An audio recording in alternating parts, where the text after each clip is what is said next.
आज एकादशी है किस्मत, और एकादशी के दिन आपको भागवत सुनने मिल रही है, ये निश्चित ही अनंत पुण्यों के फल स्वरूप। हमारे यहां किसी भी व्रत के लिए नहीं कहा कि करो, पर केवल एकादशी के संबंध में पुराणों में लिखा है कि अवश्य ही करना है, अवश्य ही करना है। कोई व्रत नहीं लिखा कि करना पड़ेगा, करोगे तो पुण्य है, नहीं करोगे तो दोष नहीं है। पर एकादशी के संबंध में लिखा है कि अवश्य ही करना है। किसको करना है? 8 वर्षाणी, 8 वर्ष से लेकर 80 वर्ष तक, नारी हो, पुत्र हो, सौभाग्यवती नारी हो, वैधव्य को प्राप्त नारी हो, कोई भी हो, सबको एकादशी अनिवार्य है। ये मैं नहीं कह रहा, ये पद्म पुराण का अध्याय नंबर 38 उठाकर पढ़ लेना, उसमें लिखा है अवश्य ही एकादशी करना है। क्योंकि महाभारत के शांति पर्व में लिखा है, ये मनुष्य जब अपने शरीर को छोड़कर भगवान के दिव्य धाम को जाता है,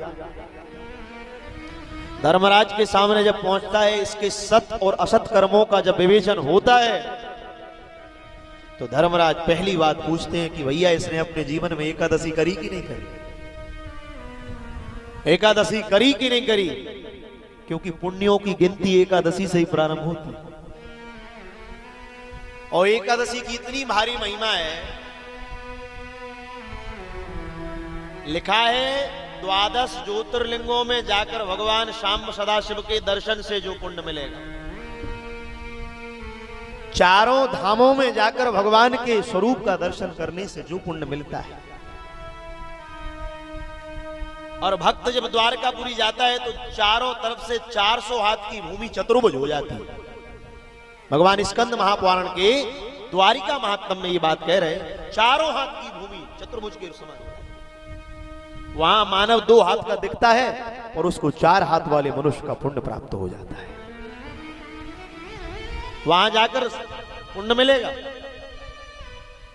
शक्ति पीठ का पुण्य मिलेगा, और तो और सूर्य ग्रहण चंद्र ग्रहण में जाकर, कुरुक्षेत्र काशी में जाकर स्नान से, स्वर्ण मुद्रा दान से जो पुण्य मिलेगा, वेदक ब्राह्मणों को स्वर्ण मंडित गायों का दान देने से जो पुण्य मिलेगा, भगवान बादरायण कह रहे हैं। और श्री कृष्ण स्वयं ये बात धर्मराज युधिष्ठिर से कह रहे हैं, बोले युधिष्ठिर ये सारा का सारा पुण्य केवल एकादशी का व्रत करने से मिल जाता है। और एकादशी के दिन क्या करो, बोले एकादश इंद्रियों को, 5 कर्मेंद्रियां, 5 ज्ञानेंद्रियां, 1 मन को, इनको निराहार रहकर इनको भगवान में लगाओ,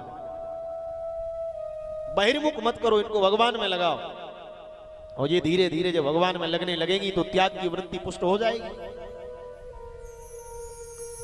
पर आज एकादशी कितनी महिमा एकादशी के लिए लिखा है, या तो एकादशी का व्रत जल पे करो, या फल पे करो, या दूध पे करो, हैं? अब आजकल तो एकादशी की प्रतीक्षा करते हैं, बोले महाराज एकादशी कब आएगी, बोले क्यों, बोले फलाहार खिचड़ी मिलेगी। अच्छा आधे सो इंतजार करते हैं एकादशी पर, फलाहार करके एकादशी करने वालों को व्रत का पुण्य नहीं मिलता, अन्न खाने के दोष से बच जाता है। क्योंकि अन्न में ब्रह्मत्या के जैसा पाप है। नारद पुराण में लिखा है, राजा रुक्मांग गद की कथा में लिखा है, ब्रह्मा की पुत्री मोहिनी से विवाह हुआ था, मोहिनी ने कहा था आज एकादशी है तुम अन्न खाओ।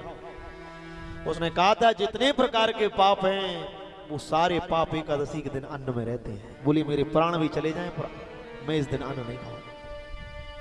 और यहां तक पुराणों में वर्णन है, आज के दिन जिनके पूर्वजों का श्राद्ध होता है, एकादशी का श्राद्ध कभी एकादशी में नहीं करना चाहिए। उसके संबंध में लिखा है, आचार्यों की वाणी है कि एकादशी का श्राद्ध सदैव द्वादशी में करना चाहिए। हम नहीं कह रहे, ये लिखा है, निर्णय सिंधु में लिखा है। क्यों करना चाहिए? कहा जाता है जो एकादशी, क्योंकि बिना अन्न खिलाए श्राद्ध नहीं होता, और जब तक ब्राह्मण अन्न नहीं खाएगा श्राद्ध संपन्न नहीं होगा। उस दिन लिखा है कि कोई पिंडदान भी करे तो केवल उनको सूंघ ले पिंडों को, और श्राद्ध कब करे?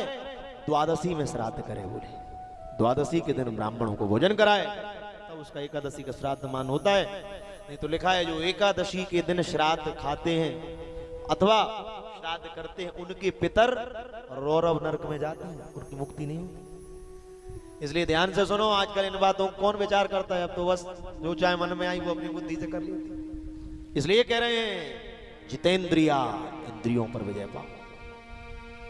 और भगवान की ओर जब इंद्रियां लगने लगेंगी तो क्या होगा? स्थूले भगवतो रूपो मना संदारे दिया। फिर भगवान के रूप माधुर कद अपने आप जहां की सन्मुख आएगी। बोले परीक्षित, अपने आप भगवान का दर्शन सन्मुख होने लगा। और जब दर्शन होगा तो क्या होगा? जीवन की डोर भगवान के हाथ में चली जाएगी। फिर स्वयं मालिक नहीं है, फिर मालिक तो भगवान है, हम तो केवल उनकी कठपुतली हैं, जैसे वो नचाएंगे सुना जाए।